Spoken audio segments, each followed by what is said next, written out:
A millionaire freezes upon seeing a woman with two 7-year-old girls identical to his late wife, who died 6 years ago, begging outside the restaurant where he was having lunch.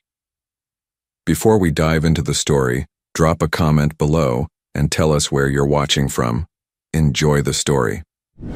The morning sun streamed through the floor-to-ceiling windows of Maxwell Thornton's corner office on the 52nd floor of Chicago's most prestigious business district. At 45, Maxwell had everything a man could want. Almost everything. "Mr. Thornton, your 10 o'clock is waiting," Jessica, his ever-efficient assistant, announced from the doorway. Her concerned eyes lingered on the untouched coffee on his desk, the third cup that morning. "Give me 5 minutes," Maxwell replied, his voice carrying the weight of authority that had built Thornton Enterprises into a real estate empire. He turned to face the Chicago skyline, a vista he had helped shape over 2 decades. His reflection stared back at him, impeccably tailored suit, salt and pepper hair that magazine profiles called distinguished, and eyes that hadn't truly smiled in 7 years. Success had been his faithful companion, but happiness remained elusive. "Sir," Jessica hesitated at the door, "don't forget the charity gala tonight. I've laid out all the details." Maxwell nodded absently. These social obligations were necessary evils, empty rituals that punctuated his carefully constructed routine. Breakfast at 6:30, office by 8, meetings until 7, then dinner alone in his Lincoln Park mansion. "It's been 10 years today, hasn't it?" Jessica added softly. Maxwell's jaw tightened. 10 years since he had met Eleanor at a similar charity event. A decade since the brilliant research physician with laughing eyes had walked into his life and changed everything. And 7 years since the accident had taken her away. "Cancel the gala," he said suddenly. "Tell them I'll double my usual donation." The drive home that evening took him past the University Medical Center where Eleanor had worked. Maxwell rarely allowed himself to revisit memories, but tonight they washed over him unbidden. Eleanor in a blue dress at the gala, challenging his views on healthcare development. Eleanor in the garden of their home, planning where they would plant oak trees for our grandchildren to climb. Eleanor's face, luminous with joy on their wedding day. 3 years of perfect happiness before that rainy night when his world collapsed. The mansion stood silent as Maxwell entered. Mrs. Peterson, the housekeeper, had left dinner in the warming oven as she did every evening. He walked past it, climbing the grand staircase to the east wing that remained untouched since Eleanor's death. Her office was exactly as she had left it, research papers neatly stacked, her favorite fountain pen beside them, family photos arranged on the desk. He ran his fingers over the spines of medical journals on the bookshelf, feeling the familiar ache in his chest. "I miss you," he whispered to the empty room. "Every day." His phone rang, shattering the moment. Jessica calling about tomorrow's meeting with investors for the downtown development project, the massive urban renewal that consumed his waking hours. "Get some rest, Mr. Thornton," she urged. "The Anderson Group is flying in specifically to meet you." "I'll be ready," he assured her, his mask of competence sliding back into place. Maxwell Thornton, the man who had everything except what mattered most. The luxurious interior of a Linea restaurant provided the perfect backdrop for Maxwell's business lunch with the Anderson Group executives. Sunlight filtered through the elegant windows, illuminating the exclusive space where Chicago's elite made million-dollar deals over artfully plated cuisine. "The downtown project will revitalize 10 city blocks," Maxwell explained, his voice carrying the practiced confidence that had closed countless deals. "We're not just building properties, we're creating a legacy." Richard Anderson nodded approvingly, but Maxwell's attention suddenly drifted. Through the restaurant's pristine glass facade, a familiar silhouette on the sidewalk across the street made his heart stop. A woman with honey blonde hair pulled into a messy bun stood with 2 small girls, their clothes worn and faded. Despite her disheveled appearance, the woman's profile was unmistakable. The same delicate nose, the same graceful neck that he had memorized during 7 years of grief. "Eleanor," Maxwell whispered, his water glass slipping from his fingers and shattering on the floor. "Mr. Thornton, are you all right?" Anderson's voice seemed to come from miles away. Maxwell was already on his feet, napkin dropped, chair toppled backward. He moved as if in a trance, weaving between tables, ignoring the maitre d's concerned inquiries. His heart pounded against his ribs as he burst through the restaurant doors onto Michigan Avenue. The woman looked up, her eyes widening in recognition, and was that fear? In an instant, she grabbed the girl's hands and turned to flee. "Wait," Maxwell called out, pushing through the crowded sidewalk. "Please wait." Pedestrians blocked his path as the woman and children disappeared around a corner. Maxwell broke into a run, his expensive leather shoes slapping against the pavement. When he turned the corner, he caught a glimpse of them darting into an alley. The smaller of the two girls looked back, her face a miniature version of Eleanor's. Their eyes met across the distance, and the child broke away from the woman, running back toward him. "Lily, no!" the woman cried out in a voice that sent chills down Maxwell's spine. Eleanor's voice, though rougher, more desperate. The little girl reached Maxwell, looking up with eyes that mirrored his own. "Daddy," she said with certainty beyond her years. "She always said you would find us." Maxwell fell to his knees, his world tilting on its axis. The woman had stopped running and stood frozen at the alley entrance, the other child clutching her hand. "Eleanor," he breathed, reaching out as if he could bridge the 30 feet between them with his fingertips. The woman shook her head slightly, tears streaming down her face. Maxwell tried to stand, to move toward her, but a wave of dizziness overwhelmed him. The last thing he saw before darkness claimed him was Eleanor's face, gaunt and terrified, yet undeniably alive. He awoke to the harsh fluorescent lights of Northwestern Memorial Hospital and the concerned face of Dr. Williams, his physician for the past decade. "You collapsed on Michigan Avenue," the doctor explained. "Stress-induced syncope, most likely. Your assistant is outside." "The woman," Maxwell struggled to sit up, "and the children." Dr. Williams exchanged a glance with the nurse.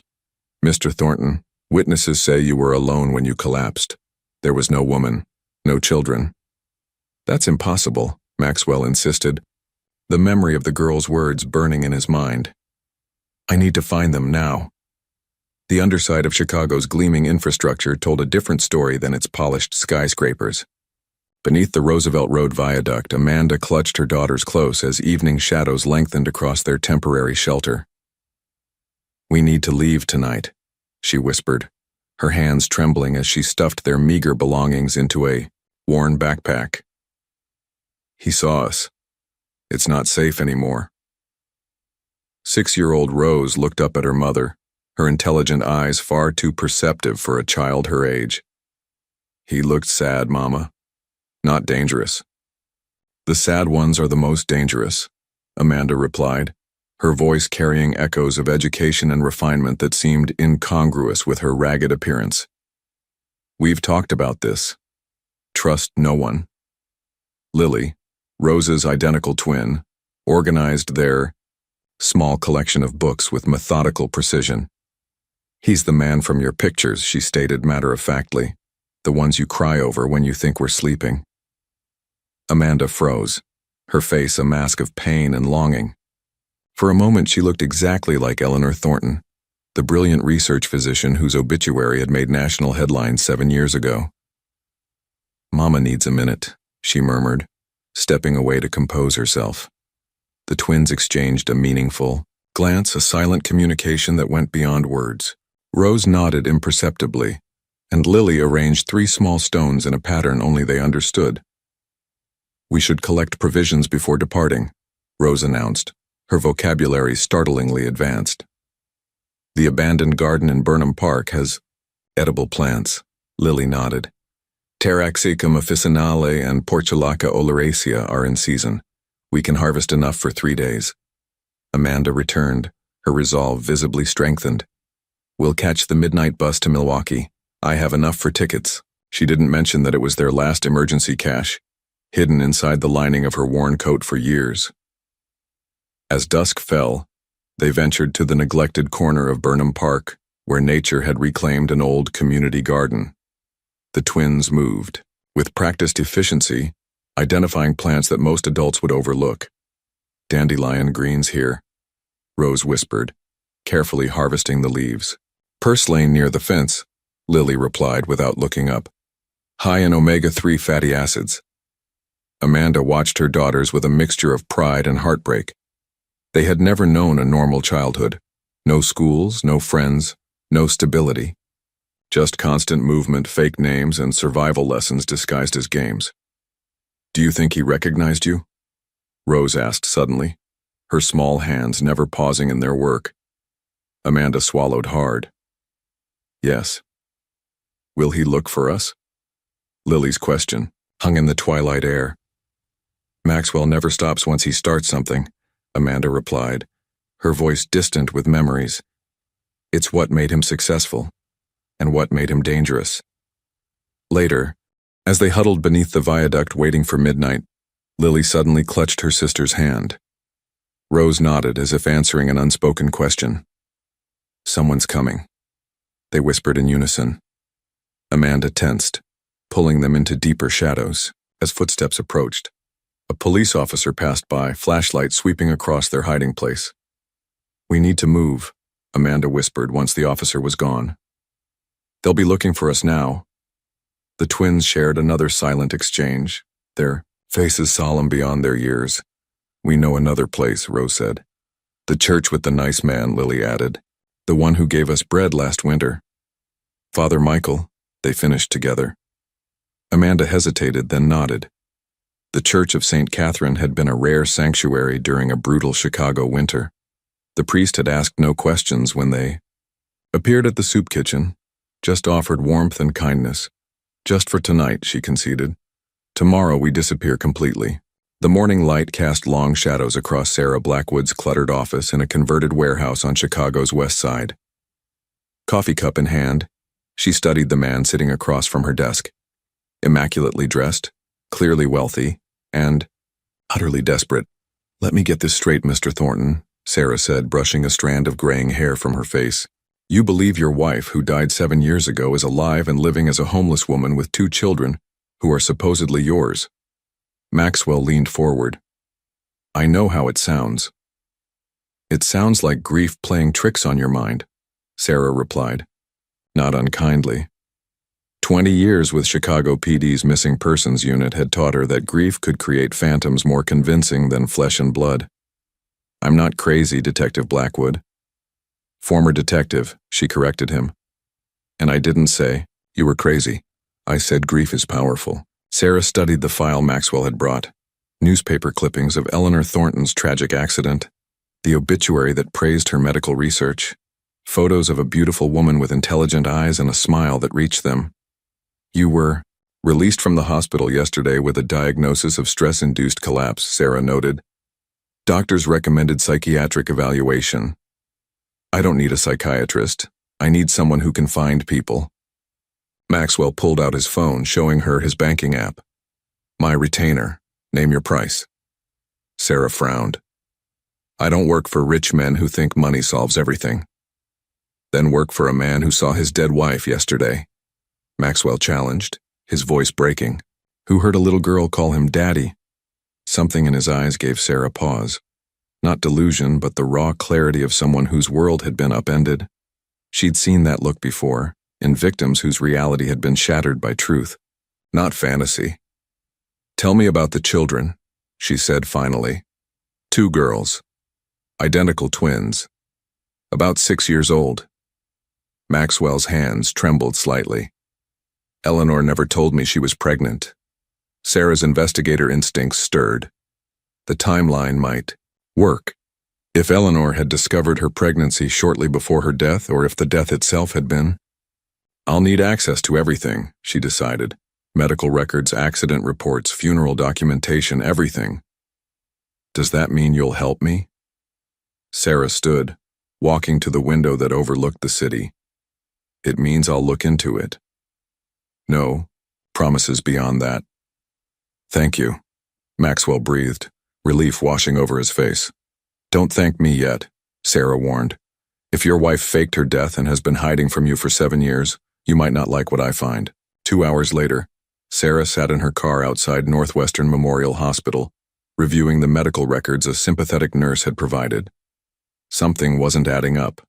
Eleanor Thornton's body had been brought in on March 17, 2018, victim of a single-vehicle accident on Lakeshore Drive during a rainstorm. The attending physician had pronounced her dead on arrival. The death certificate cited massive trauma as cause of death. Yet the medical examiner's report was surprisingly brief. No detailed autopsy findings, just a signature from Dr. Raymond Chen confirming identity and cause of death. The body had been cremated within 48 hours, unusually fast, especially for someone of the Thornton social standing. Sarah made a note to check on Dr. Chen, then dialed a former colleague still working at the medical examiner's office. "Mike, it's Sarah, I need a favor. Dr. Raymond Chen, was he working there in 2018? The answer made her sit up straighter. Left the country? When exactly? She scribbled notes rapidly. The day after the Thornton cremation? That's convenient. Any idea where he went? Sarah ended the call, staring thoughtfully at Eleanor's photograph. Beautiful, brilliant Dr. Thornton, research physician specializing in genetic medicine, happily married, tragically killed at 35 or perhaps not. What were you running from, Eleanor? Sarah murmured to the photograph. And why did you let your husband believe you were dead? The home theater in Maxwell's mansion had been transformed into an investigation hub. Photos of Eleanor covered the walls, wedding pictures, vacation snapshots, formal portraits from charity events. In the center of it all, Maxwell stood frozen before a paused video. Play it again, he commanded softly. The screen flickered to life, showing Eleanor at their 3rd anniversary party, laughing as she cut their cake. Maxwell studied her face frame by frame, comparing it to the mental image of the woman he'd seen.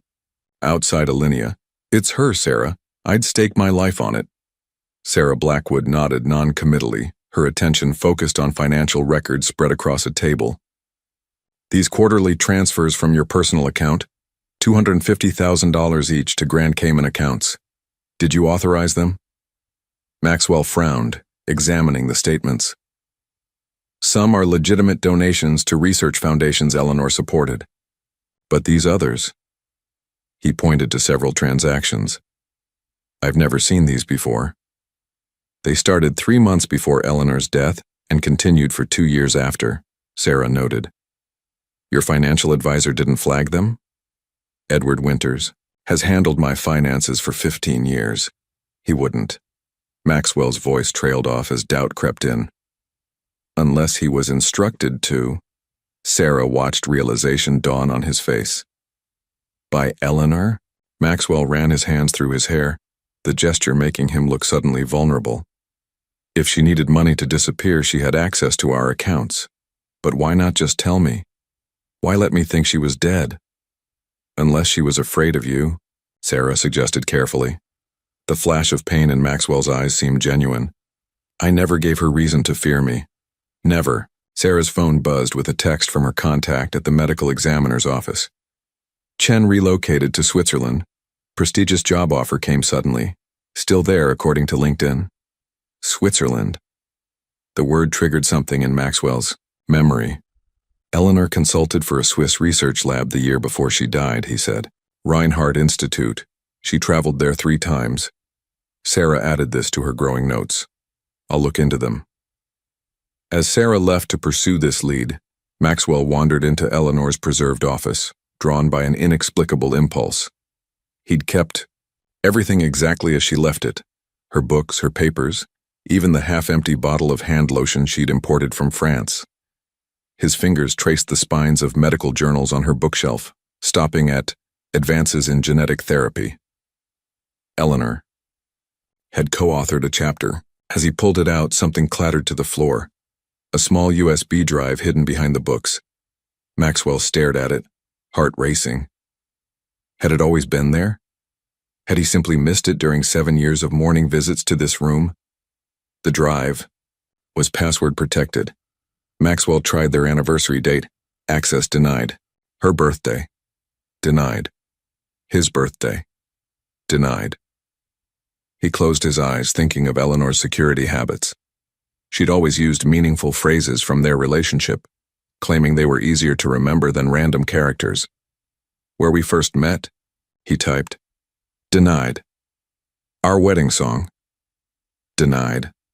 Maxwell paused, remembering a conversation from their honeymoon.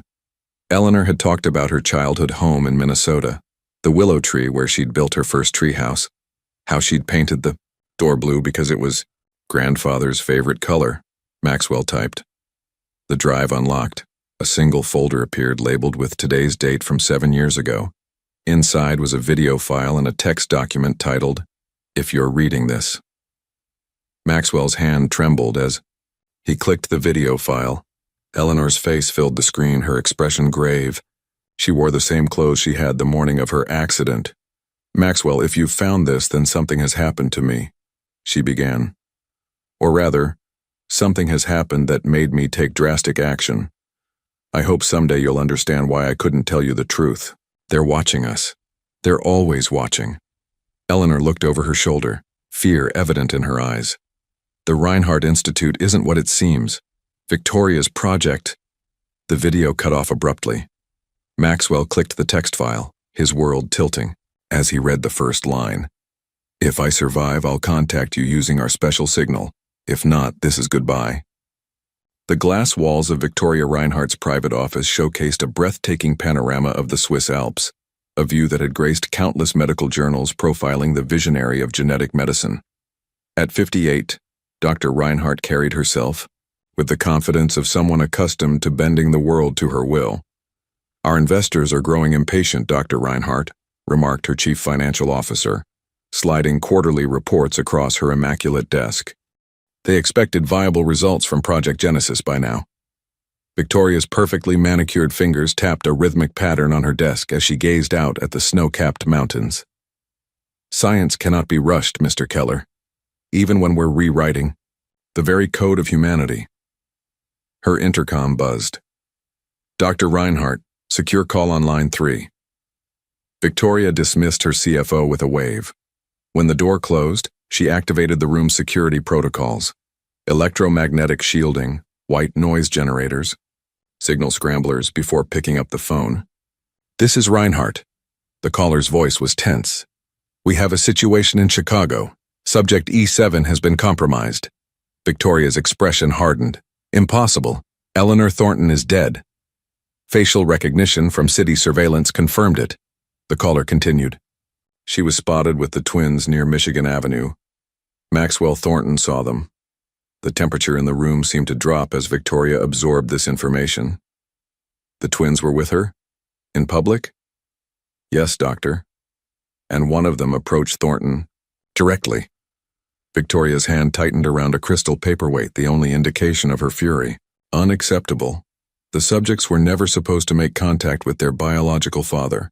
Their genetic modifications make them far too valuable to risk exposure. She swiveled her chair toward 3 large monitors displaying data on multiple test subjects across various facilities. E7 and her offspring had been her most promising success story, until Eleanor discovered the truth about Project Genesis and fled with the twins. Activate containment protocol, Victoria ordered. I want them located and extracted within 24 hours. And Thornton? Victoria considered the implications. Maxwell Thornton was wealthy, connected, and now aware his dead wife might be alive. A dangerous combination. Distract him. Use the usual methods. Financial irregularities, legal complications with his development project. If that fails, more permanent solutions may be necessary. After ending the call, Victoria accessed a secure server containing video files labeled E7 monitoring. The earliest footage showed Eleanor Thornton in a lab coat, excited about joining the Reinhardt Institute as a consultant. Subsequent videos documented her growing suspicion as she uncovered fragments of Project Genesis.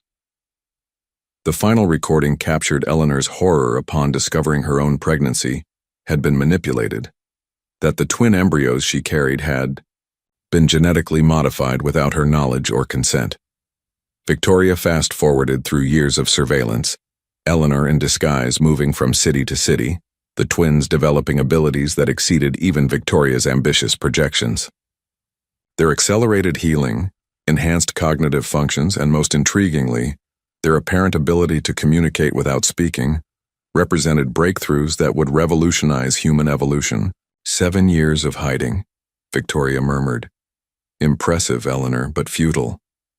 She opened a drawer containing a dossier on Maxwell Thornton.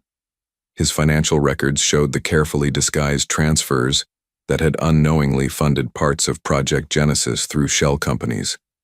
His psychological profile highlighted his determination, intelligence, and the emotional vulnerability created by Eleanor's death. Victoria closed the file. Decision made. Prepare my jet, she instructed her assistant through the intercom. I'm going to Chicago.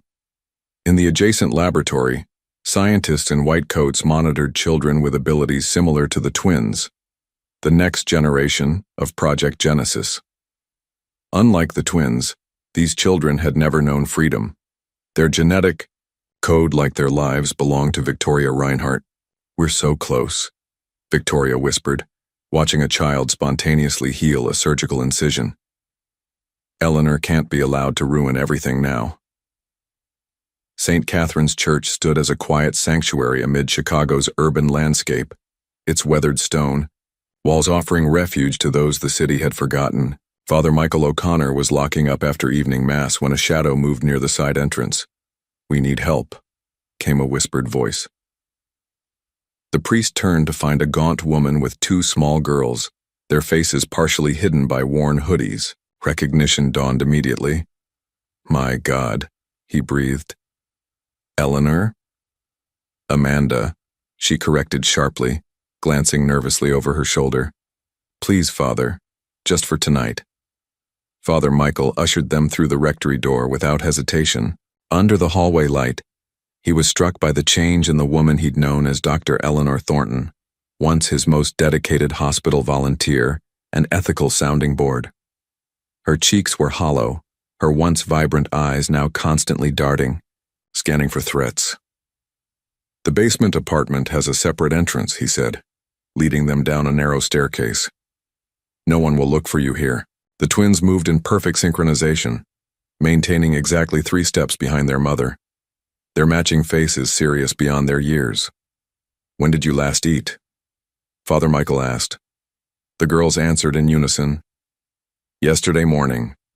While Father Michael prepared a simple meal, Amanda paced the small apartment, checking windows and exits. The twins sat perfectly still at the table, their posture identical. Maxwell found us, Amanda said abruptly. He saw us on Michigan Avenue. Father Michael paused. Your husband has been a broken man since your death, Eleanor. Amanda, she insisted. Eleanor died in that car crash. She had to. Did she? Father Michael asked gently. Or did she run from something, or someone? Before she could answer, the twins suddenly turned toward the door in perfect unison. Someone's coming, they whispered together. Across town, Maxwell stared at the USB drive's contents, his mind reeling from Eleanor's warnings about the Reinhardt Institute. A knock at the door interrupted his thoughts. His security team admitted, a man Maxwell hadn't seen in years. Dr. Thomas Wells, Eleanor's former research colleague and their best man. I came as soon as I heard you were looking into Eleanor's work, Thomas said, declining Maxwell's offer of a drink. There are things you need to know. She's alive, Thomas, Maxwell said without preamble. I saw her yesterday. Instead of surprise or disbelief, Thomas's expression showed grim confirmation. Then we have less time than I thought. You knew? Maxwell felt his legs go weak. All this time you knew? I helped her disappear, Thomas admitted. It was the only way to protect her and the babies. Babies? Maxwell echoed, the word landing like a physical blow. The twins. They're mine? Thomas nodded solemnly. Biologically, yes, but there's more to it than that. In her modest apartment, Sarah Blackwood spread Maxwell's financial records across her kitchen table. Something wasn't adding up. The transfers to Cayman accounts had sophisticated routing that professional money launderers would envy. A knock at her door made her reach instinctively for the gun she still kept from her detective days. Through the peephole, she saw a woman, in hospital scrubs. "Jennifer Harris," the woman said through the door. "I was Eleanor Thornton's nurse. Thomas Wells said you might be able to help." Sarah opened the door cautiously. "Help with what?" "The night Eleanor Thornton supposedly died," Jennifer said, her voice trembling slightly. "I was on duty." The woman they brought in wasn't her. The medical examiner knew it too, but someone paid him to falsify the records. Sarah's investigator instincts went on high alert. "Come in. Tell me everything." As Father Michael prepared beds for his guests, the twins sat cross-legged on the floor, their fingertips touching lightly. "The doctor man found Daddy," Lily whispered. "The nurse lady found the detective," Rose added. "They're all coming together," they finished in unison. Amanda watched her daughters with a mixture of wonder and fear. Their connection, their ability to sense events beyond their immediate surroundings, was growing stronger each day. Just one of many secrets she'd been running to protect. Maxwell's hands trembled as he connected Eleanor's USB drive to the secure laptop Thomas had brought. The two men sat in Maxwell's study, the room locked and swept for surveillance devices at Thomas's insistence. "Eleanor discovered something at Reinhardt that terrified her," Thomas explained, his voice low despite their precautions. "Something worth abandoning her life to escape." The drive contained dozens of encrypted files with clinical notations, genetic sequencing data, and research protocols labeled Project Genesis. Most significant was a video folder titled Twin Study Observations. Maxwell clicked on the first video. Two infant girls lay in adjacent cribs monitored by medical equipment. As one baby began to cry, the other immediately became distressed, despite being unable to see or hear her sister. When nurses pricked the first infant's heel for a blood test, both babies showed identical pain responses. Identical twins often share connections, Thomas said. But this was different. The Reinhardt team deliberately separated them to test their neural synchronicity. Maxwell fast-forwarded through months of similar tests. "These are my daughters?" Thomas nodded grimly. Born 6 months after Eleanor's death, she was already pregnant when she discovered what Victoria had done. "What exactly did Victoria do?" Maxwell asked, his voice dangerously quiet. Eleanor was recruited to consult on regenerative medicine research. She didn't know her own fertility treatments at the clinic were part of the experiment, or that Victoria had modified the embryos. Maxwell's face drained of color. "Modified how?" Thomas hesitated. "The twins have unprecedented cellular regeneration capabilities. Cuts heal within hours, broken bones within days.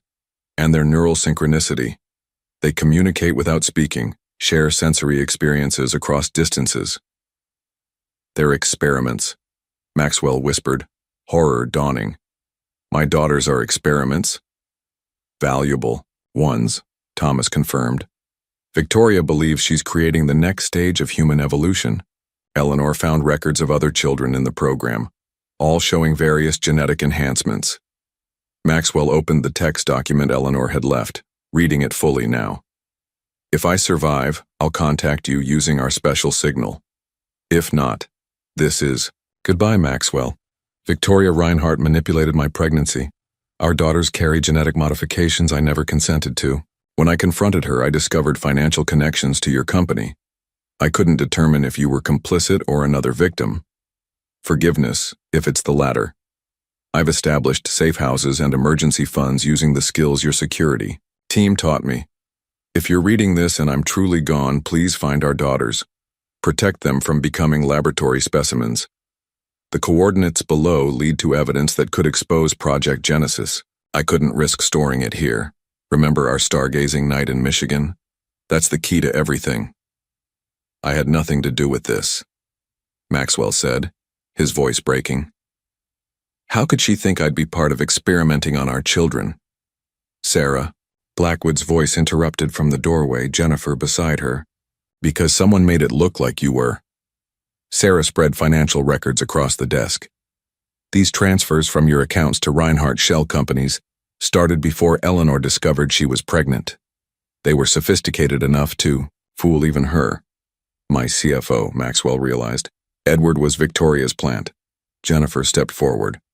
The night of the accident, they brought in a Jane Doe with similar physical characteristics. Eleanor had already escaped with Dr. Chen's help. He arranged the cremation to eliminate evidence, then fled to Switzerland, where he mysteriously died. 3 months later, Sarah added grimly, Maxwell's phone buzzed with a text from an unknown number. Your house is being watched. Get out now. Bring the drive. FB? Maxwell frowned. Father Brian, Thomas suggested. No, Father Michael from St. Catherine's. Eleanor volunteered there. Maxwell's security system suddenly chimed with a perimeter alert. Surveillance cameras showed black SUVs blocking his driveway. Victoria's team, Thomas whispered. They move fast. Sarah checked her gun. We need to go, now. Maxwell grabbed the drive and a photo of Eleanor. The coordinates in her message. What do they point to? Thomas. Check the file. An abandoned industrial property in Pullman. One of the buildings my company acquired 5 years ago. Maxwell realized. Eleanor hid her evidence in plain sight, on property I own. As they slipped out through the service entrance, Maxwell's security chief intercepted them, bleeding from a head wound. Mr. Thornton, armed men breached the east gate. They're claiming to be federal agents, but their credentials are fake. Get to the garage, Maxwell ordered. We need to disappear. The evening mass at St. Catherine's had just ended when Amanda noticed them.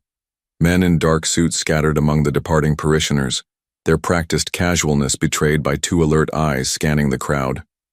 They've found us, she whispered, to Father Michael as they stood near the altar. The twins were in the rectory basement, presumably safe for the moment. The priest followed her gaze. The side exit through the sacristy. My car is parked behind the rectory. We can't involve you further, Amanda protested. Eleanor, Father Michael said firmly, abandoning pretense. You came to me for help 7 years ago when you discovered what they'd done to your babies. I won't abandon you now. As they moved toward the sacristy, Amanda froze. 2 more agents appeared at the side entrance, speaking into concealed microphones. They've surrounded the building, she realized with growing terror. Father Michael's expression changed, determination replacing concern. The catacombs. The what?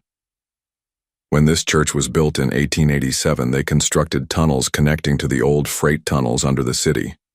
During Prohibition, they moved alcohol through them. He moved to the confessional, pressing a hidden mechanism that revealed a narrow staircase. Few remember they exist. Amanda raced to collect the twins who were already standing at the top of the rectory stairs with their small backpacks. Men in black suits, Lily said matter-of-factly. They have guns under their jackets, Rose added. 8 of them total. They finished together. No time to question how they knew. Amanda grabbed their hands and followed Father Michael into the darkness beneath the church. Across town, Sarah Blackwood's apartment doors splintered inward as armed men in tactical gear stormed the small living space. But Sarah was already gone, having noticed the surveillance team setting up across the street 20 minutes earlier. A lifetime in law enforcement had taught her to recognize a stakeout. She'd slipped out through her building's service exit, taking only her weapon, phone, and the file on Eleanor Thornton. Now she crouched in the alley behind a dumpster, watching, the team searching her apartment. Professional hit squad, she muttered, recognizing their movements. Not cops. Her phone vibrated with a text from Thomas. Maxwell's house compromised, heading to the Pullman property. Meet there if possible. Sarah deleted the message and moved through back alleys toward the nearest L station. Someone with serious resources wanted to shut down their investigation, which meant they were getting close to the truth. Maxwell's private garage housed a collection of luxury vehicles, all easily traceable. Instead, they took his security, chief's personal car, an unremarkable Ford sedan with tinted windows. Stay off main roads, Thomas directed as Maxwell drove. They'll have traffic cameras monitored. Jennifer sat tensely in the back seat.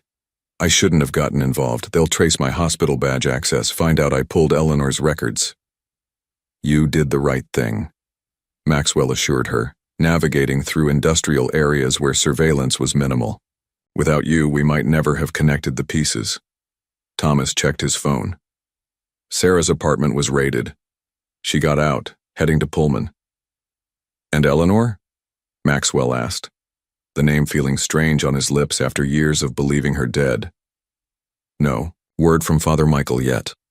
As they approached the old Pullman district, once the site of a massive railroad manufacturing empire, now partly abandoned and partly reclaimed by Maxwell's company for redevelopment, an unmarked police car pulled. Behind them. We've got company, Maxwell warned, knuckles white on the steering wheel. Turn here, Thomas instructed. There's a service entrance to the property through the old railway yard. The police car followed, lights suddenly flashing. Maxwell accelerated, skidding around a corner onto cracked concrete that had once served as a loading dock. There, Thomas pointed to a gap in the chain-link fence surrounding an enormous brick structure, the administration building of Maxwell's redevelopment project. Maxwell crashed through, the fence collapsing behind them. They abandoned the car and raced into the shadowy building, navigating by the dim emergency lights of the half-renovated structure. We need to get to the basement archives, Maxwell panted. That's where Eleanor would have hidden anything important. A flashlight beam cut through the darkness ahead of them and they froze. Maxwell, a familiar voice called softly. From the shadows emerged Amanda, the twins close behind her, led by Father Michael through a maintenance doorway. Time seemed to stop as Maxwell stared at the woman he'd mourned for 7 years. Thinner, harder, her hair now brown instead of blonde, but unmistakably Eleanor. You found us, she whispered, her voice catching. The twins studied Maxwell with identical solemn expressions, their eyes, his eyes, assessing him with unnerving intelligence. They're coming, the girls said simultaneously, breaking the moment. Both sides of the building, 12 men total. How do they? Jennifer began. Later, Father Michael interrupted. The basement. Now. The basement of the Pullman administration building smelled of dust and forgotten history. Emergency generators powered minimal lighting as the group descended via a maintenance stairwell. The archives should be through here, Maxwell said, leading them past renovation equipment to a heavy steel door. His keycard granted access to a climate-controlled room filled with architectural drawings and historical documents from the building's railroad era. Eleanor Amanda kept the twins, close, her body language still wary, even in Maxwell's presence. We don't have much time, she said. Victoria's team is thorough. They think you're dead, Maxwell replied, unable to take his eyes off her. I thought you were dead. Eleanor's expression softened momentarily. I had no choice, Maxwell. There's always a choice, he countered, hurt edging his voice. Not when I found out you were funding Victoria's experiments, she shot back. Maxwell recoiled as if struck. I never... The financial transfers from your accounts, Thomas interrupted. We've confirmed they were orchestrated by your CFO, Edward Winters. Victoria placed him in your company years ago, Eleanor explained, her voice gentler now. Before we even met, she planned everything meticulously. Father Michael kept watch at the door while Sarah examined the room's layout. Whatever you hid here, Eleanor, we need to find it now. Eleanor nodded, moving to a section of original blueprints. Help me move this cabinet. Behind it lay a small wall safe concealed by architectural drawings. Eleanor entered a combination. Our anniversary, Maxwell realized as he recognized the numbers. The safe contained a single external hard drive and a sealed medical container. Everything I could gather about Project Genesis, Eleanor explained. Research protocols, genetic sequences, subject profiles, financial records, and this, she indicated the medical container. Blood and tissue samples from the twins, showing the genetic modifications. Thomas examined the container. This is what Victoria fears most, physical evidence of illegal human experimentation. The twins suddenly turned toward the stairwell. They're inside the building, they said. In unison, Sarah checked her weapon. We need an exit strategy. The old freight tunnels, Father Michael suggested. They run under this entire district, connecting to the river. How do you know that? Jennifer asked. I grew up in Pullman, the priest explained. As kids, we explored the tunnels. Most are sealed now, but there should be an access point in the original boiler room. Maxwell nodded. It's on the renovation plans, 2 levels down. Eleanor placed the hard drive and samples in her backpack. It's time you knew everything, she said to Maxwell. Why I ran, what Victoria did to our daughters. As they moved deeper into the building's substructure, Eleanor revealed the full truth. I was recruited to consult on Reinhardt's regenerative medicine research. It seemed revolutionary. Treatments that could accelerate healing, extend lifespans, perhaps even cure previously incurable conditions. They reached a massive chamber once housing industrial boilers, now partially dismantled for renovation. When I discovered I was pregnant, Victoria offered prenatal care through the institute. I never suspected. Eleanor's voice faltered. By the time I realized what she'd done, the modifications to the embryos were irreversible. What exactly did she do to them? Maxwell asked, watching the twins methodically examine the room's perimeter, moving in perfect synchronization. CRISPR gene editing, but with proprietary techniques far beyond what's publicly known, Eleanor explained. She activated genes controlling cellular regeneration, neural plasticity, and, she hesitated, extrasensory perception. They can read minds? Sarah asked skeptically. Not exactly, Eleanor replied. They share a neural connection that science can't fully explain. They feel what the other feels, see what the other sees, but it's expanding beyond just each other. They sense people's intentions, detect deception. They're the future Victoria wants to create, Thomas added grimly. Humans 2.0, under her control. The tunnel entrance should be here, Father Michael called, examining a bricked-over archway. As Maxwell helped clear debris to expose the passage, Eleanor continued. When I confronted Victoria, she showed me the other children in the program. Some with enhanced strength, others with accelerated cognitive development. All treated as research subjects rather than human beings. Her voice hardened.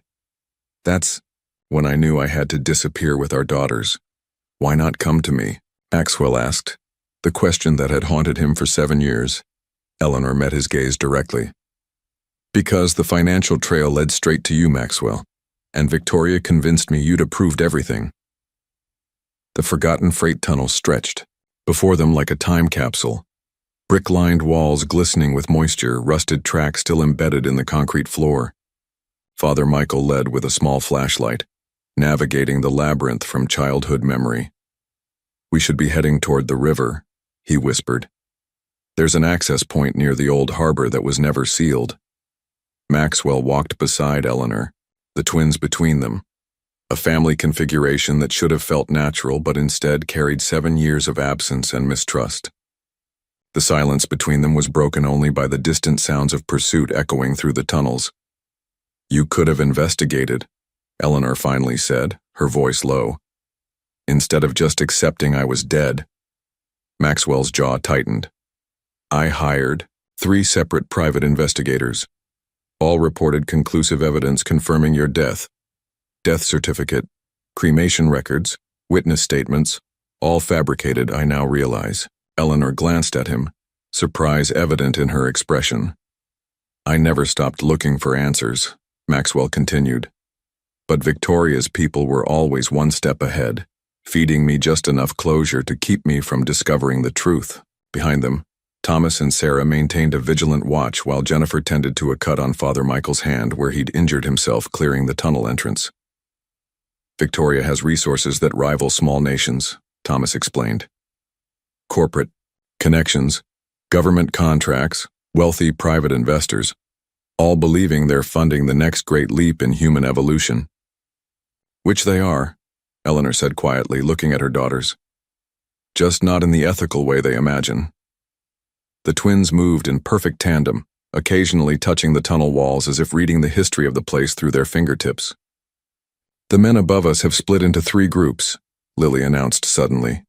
They're trying to surround us, Rose added. 7 minutes until they reach the harbor exit, they concluded together.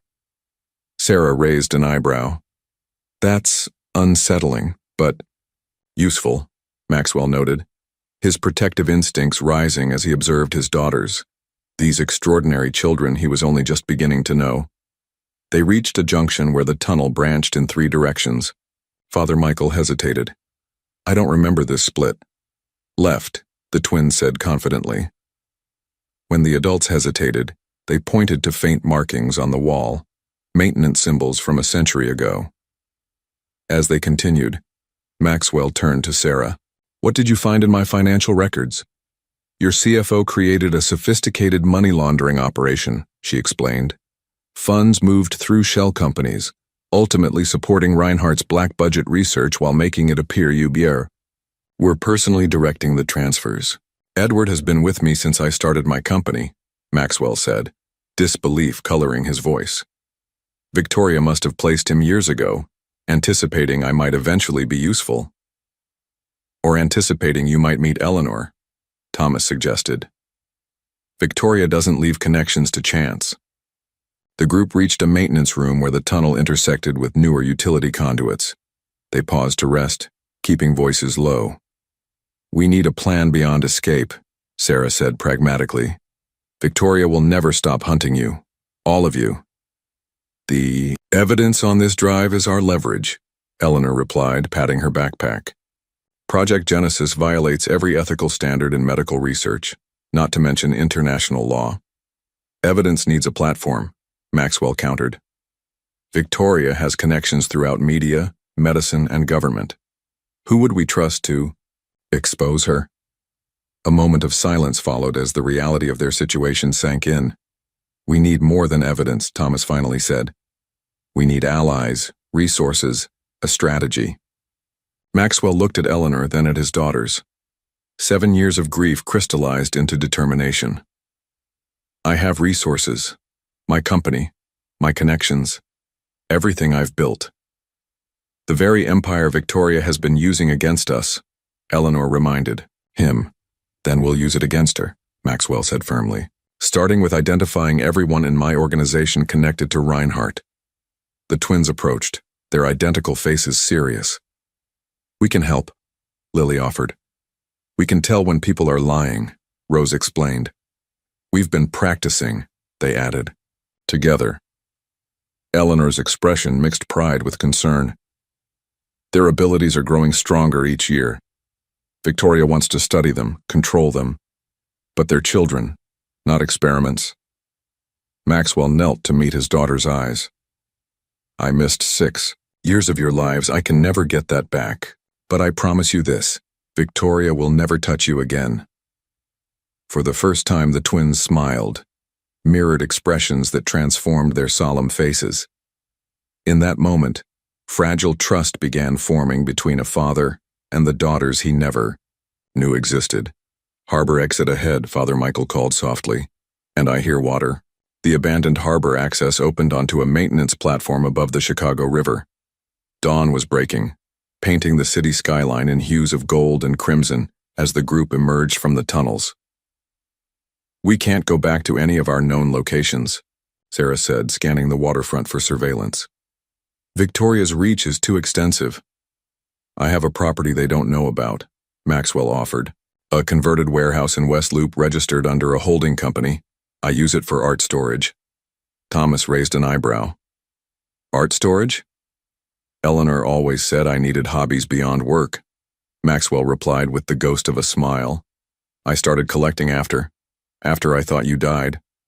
Eleanor's expression softened momentarily before returning to vigilance. We need transportation that can't be traced.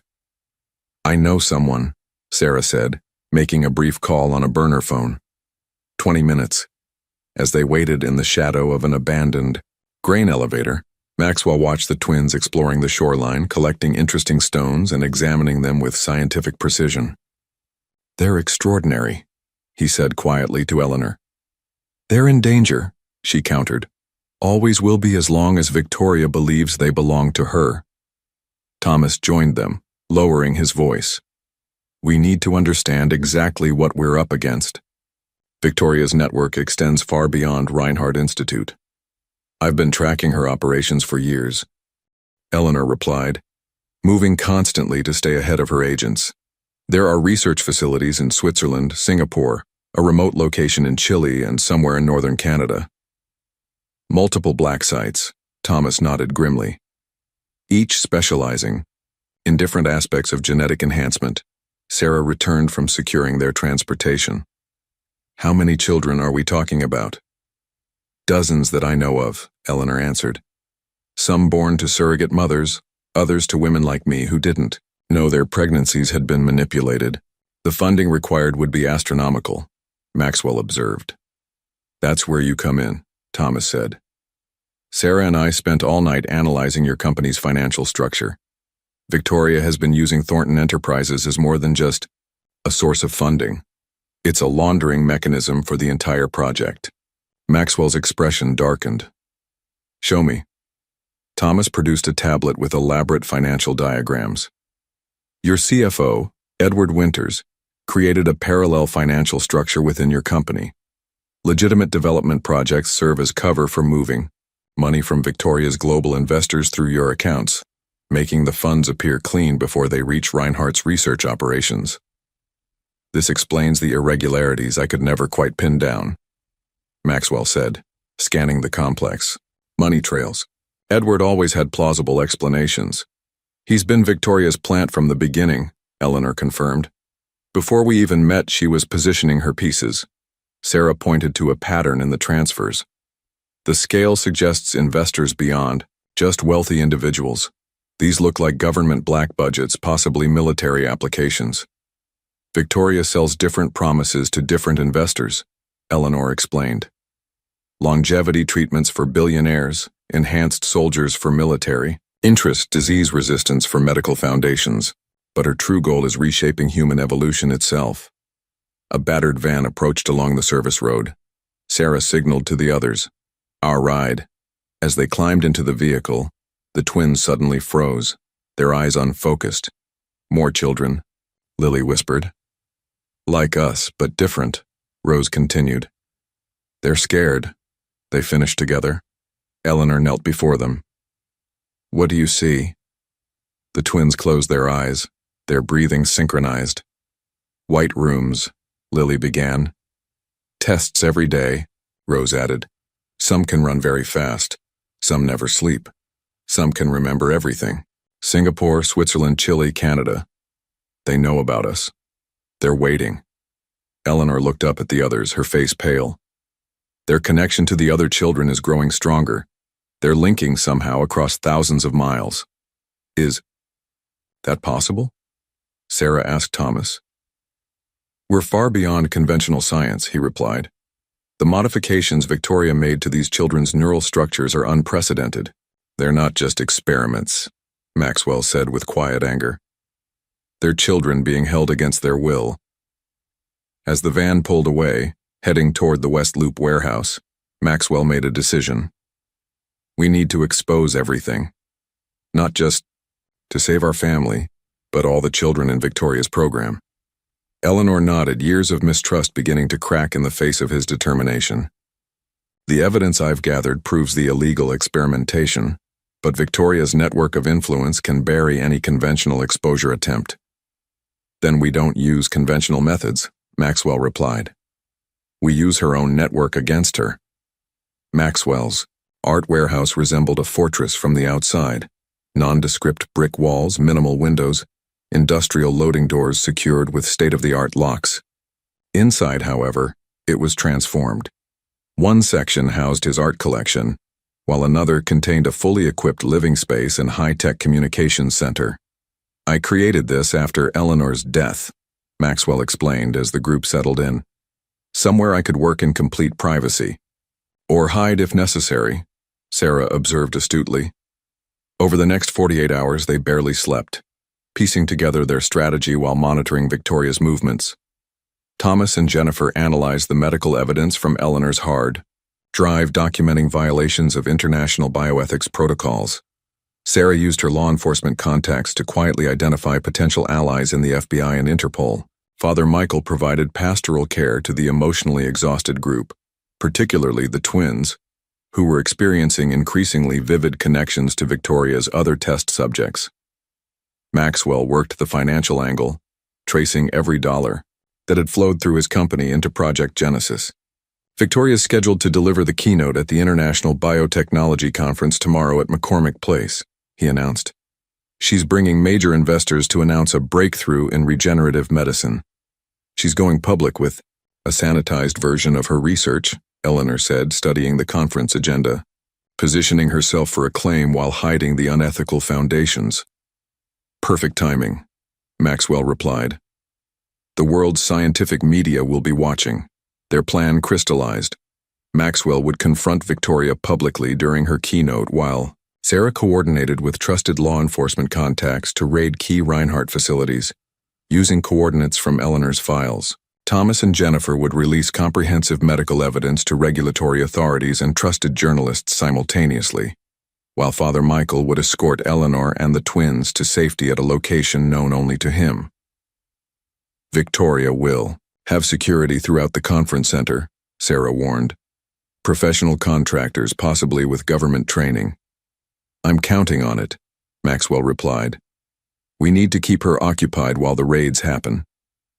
Eleanor approached Maxwell, as the others prepared. Your plan puts you directly in harm's way. I've been in harm's way since I thought I lost you, he answered quietly. Just didn't know it.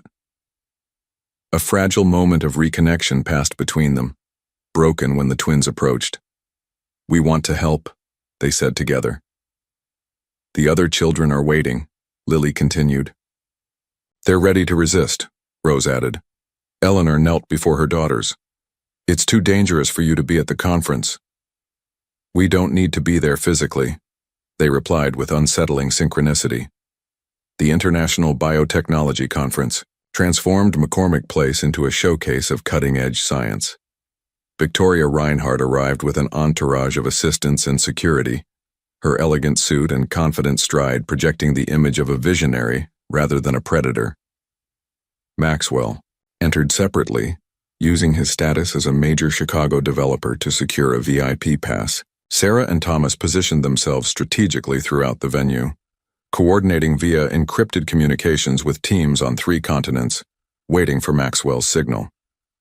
Victoria took the stage to enthusiastic applause, her presentation materials displaying the Reinhardt Institute's public-facing research. Today marks a turning point in human medicine, she began. Regenerative treatments that will transform recovery from injury, extend quality of life, and, perhaps one day, end cellular degeneration entirely. From his seat in the 3rd row, Maxwell studied the woman who had destroyed his family. Behind Victoria's polished exterior, he now recognized the calculating ambition that had orchestrated their suffering. The applications extend beyond medicine, Victoria continued, advancing to slides showing remarkable tissue regeneration. Imagine soldiers who heal from injuries in days rather than months, emergency responders who can endure toxic environments, children born naturally immune to cancers and degenerative diseases. Maxwell rose from his seat, approaching the stage. Victoria faltered momentarily as she recognized him, recovering quickly with professional poise. Maxwell Thornton, she acknowledged smoothly. Chicago's premier developer. Are you interested in our medical facility expansion?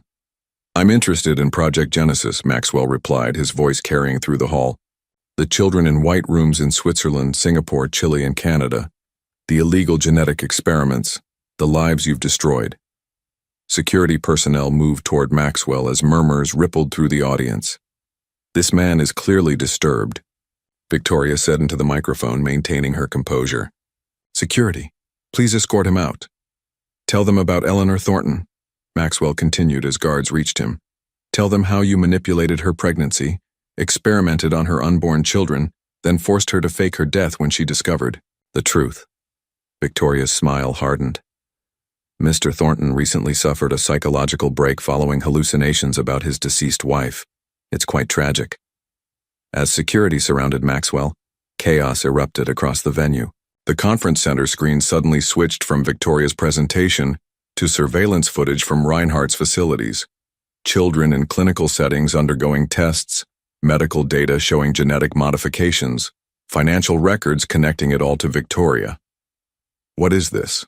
Victoria demanded, looking off stage where her technical team scrambled helplessly. Simultaneously across the globe, coordinated raids began at Reinhardt facilities. In the warehouse, Eleanor watched with the twins as they sat in deep concentration. Their eyes closed, hands clasped. "The children are helping," Eleanor whispered to Father Michael. "They're showing each other how to unlock the doors." The aftermath of the Reinhardt Institute's exposure unfolded not as a single triumphant moment, but as a complex cascade of consequences. 3 weeks after the conference, Maxwell sat in the living room of a remote lakeside cabin in northern Michigan, watching Eleanor, still adjusting to reclaiming her true identity, as she reviewed news reports on her tablet. "The Singapore facility director is cooperating with authorities," she noted, "trading testimony for leniency." Maxwell nodded, still processing the whirlwind events since Victoria's public downfall. "The Swiss government has taken custody of 17 children found at the Zurich facility. Their biological parents are being traced." Outside, the twins played by the water's edge, their synchronized movements a reminder of their extraordinary connection. They appeared like typical 6-year-olds enjoying summer freedom, yet occasionally they would freeze in unison, their attention captured by something beyond normal perception. "They're still connected to the others," Eleanor said, following Maxwell's gaze. "It's fading gradually as distance and time separate them, but they describe it like a chorus of voices becoming whispers." Sarah arrived that afternoon, bringing updates from Chicago. They gathered around the cabin's wooden table as she unpacked files and connected her laptop. "Victoria's legal team is formidable," she reported. "They're claiming all research was conducted under proper protocols, that the more controversial aspects were the work of rogue scientists without her knowledge." "Of course they are," Thomas said bitterly. "The wealthy rarely face real consequences." "Some facilities remain operational," Sarah continued, "particularly those with government contracts. They've rebranded as advanced medical research centers, while quietly destroying incriminating evidence." Father Michael, who had been preparing lunch in the kitchen, joined them. "The children are the priority now. Many face medical and psychological challenges from their modified genetics. Not to mention legal limbo," Jennifer added. "Their very existence challenges current regulatory frameworks. Are they victims, subjects, or something entirely new in the eyes of the law?" Maxwell listened to the sobering reality of their partial victory. The exposure of Project Genesis had not delivered the clean resolution they'd hoped for. Instead, it had revealed the true complexity of confronting an enterprise embedded within legitimate medical research, private wealth, and government interests. "We've won the battle but not the war," he acknowledged. "Victoria's network is damaged, but not destroyed." "Which is why we need the foundation," Eleanor said, determination in her voice. "A legitimate organization with the resources to advocate for these children, fund ethical research into their conditions, and provide safe environments for them to develop." The Eleanor Thornton Foundation had begun as an idea during their planning sessions. Now, with Maxwell's resources behind it, it was becoming reality, though not without resistance. "The scientific community is divided," Thomas reported. "Some colleagues view these children as unfortunate victims of unethical experimentation. Others see them as invaluable research subjects who could advance medical knowledge by decades." "Their children first," Eleanor insisted. "Their welfare comes before scientific curiosity." As evening approached, Maxwell found Eleanor on the dock, watching the twins who had discovered a family of turtles and were studying them with scientific interest. "I've been afraid for so long," she confessed as he sat beside her, running, hiding, protecting them from becoming specimens in Victoria's vision of evolution. "You don't have to run anymore," Maxwell said gently. Eleanor turned to him, her eyes reflecting 7 years of hardship. "Can we really start again after everything that's happened, after all the mistrust?" "We start with the truth," Maxwell replied. "All of it, no matter how painful. Victoria manipulated both of us, but she didn't destroy what matters most.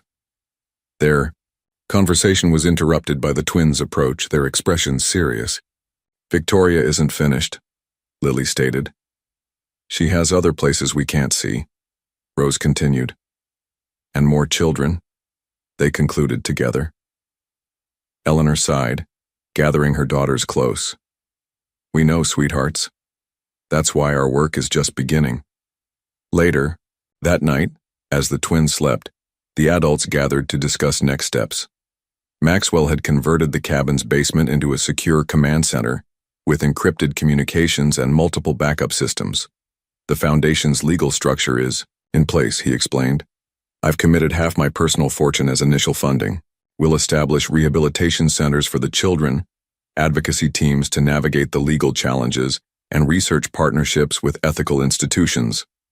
"You'll face powerful opposition," Sarah warned. "Victoria's investors include people who can make governments listen. Then we'll need to be louder," Maxwell replied, the businessman in him emerging. "More strategic, more persistent." As the meeting concluded, Maxwell found himself alone with Eleanor in the kitchen. The distance between them had begun to diminish, but 7 years of separation couldn't be erased overnight. "I never stopped loving you," he admitted quietly. "Even when I thought you were gone." Eleanor's hand found his across the counter. "I never stopped loving you either. That's what made the doubt so painful, believing you might have been part of Victoria's plan."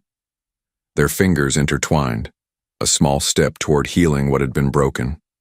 Outside, under the Michigan stars, the twins sat on the dock, their hands clasped as they sent silent messages of hope to children they had never met, but whose experiences they uniquely understood. 2 years later, the Eleanor Thornton Foundation headquarters occupied a modern, sun-filled building on Chicago's North Side. Its open architecture and transparent glass walls represented the organization's commitment to ethical science conducted in the light, not in shadowy laboratories. Maxwell stood in his office watching 8-year-old Lily and Rose in the Foundation's specialized classroom below. Their dark hair, now longer and often worn in matching braids, caught the morning light as they worked with 3 other children rescued from Reinhardt facilities. Though still identical in appearance, the twins had gradually developed subtle differences in personality, Lily more analytical, Rose more intuitive, a natural divergence that Eleanor celebrated as evidence of their growing individuality. "The Zurich Regulatory Board approved our research protocol," Eleanor announced, entering with a tablet displaying the official documentation. At 44, she had reclaimed much of her former self, the brilliant research physician now directing her expertise toward understanding and helping the children affected by Project Genesis. "That makes 7 countries now," Maxwell replied, pride evident in his voice. "The Foundation's credibility is growing." Eleanor joined him at the window. "The Chilean children arrived next week. Their regenerative capabilities are even more pronounced than the twins. My bones heal within hours." "And their psychological assessment?" "Significant trauma," Eleanor sighed. Like most of Victoria's subjects, they were isolated from normal childhood experiences, treated as specimens rather than people. Maxwell nodded solemnly. Their work had evolved beyond mere exposure of Victoria's illegal operations into a comprehensive effort to rehabilitate the children and establish ethical frameworks for addressing their unique needs. The past 2 years had brought challenges neither had anticipated. Initial public skepticism about designer children had required careful education campaigns. Research institutions had been reluctant to acknowledge the ethical breaches that had occurred within respected scientific communities. Government agencies had moved to classify much of the evidence, citing national security concerns.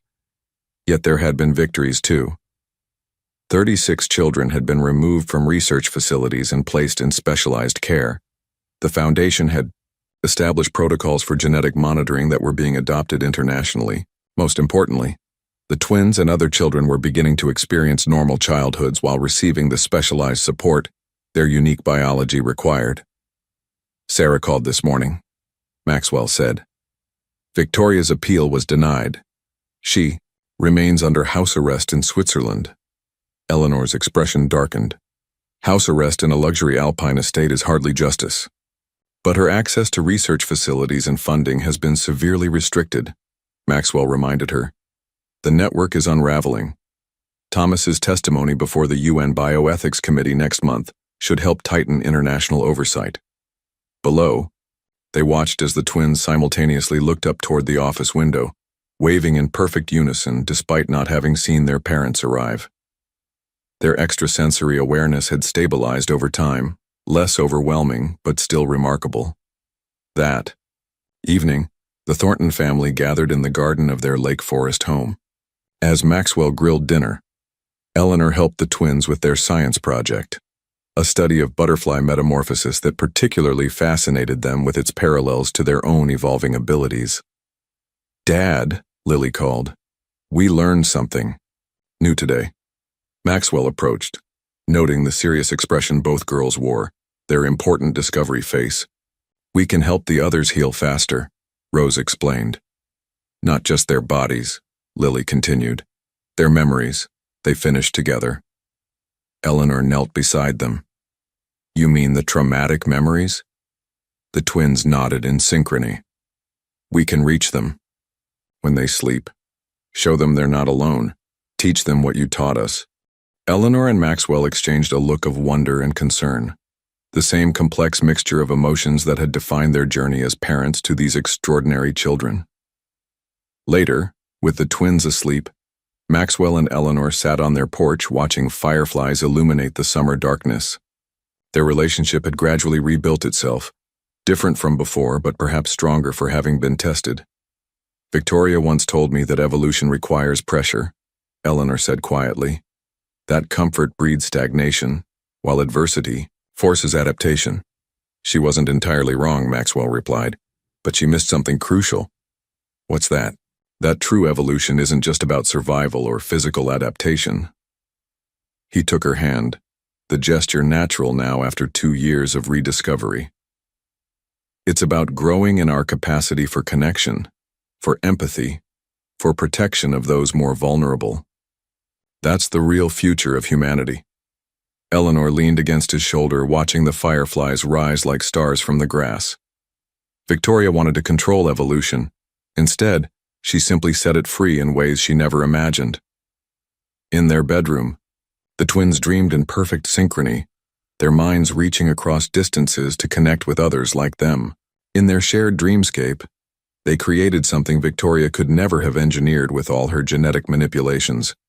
A community of understanding, a network of healing, a family built not from modified DNA but from the most fundamental human need to belong.